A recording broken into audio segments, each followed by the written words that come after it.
Hello guys, in this video I'm going to show you how to create a flyer on the VistaCreate application.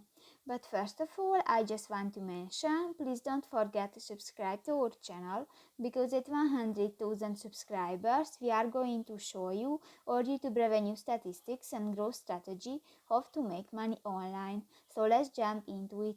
First of all, open the application on your device.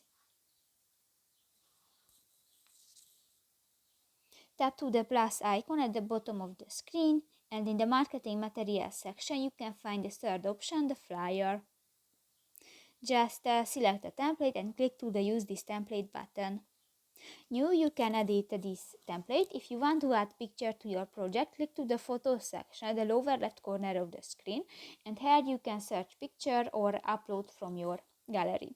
If you want to change the text, click to the text box.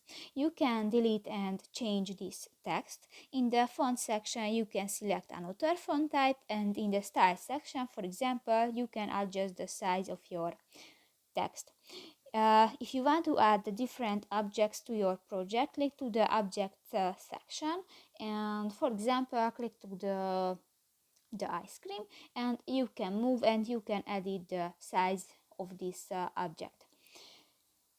If you want to add animation, click to the animation section, and here you can find animation which you can add to your project. If you go to the video section, you can search different videos or upload from your gallery. So that's pretty much it for this video, guys. See you in the next one. Bye bye.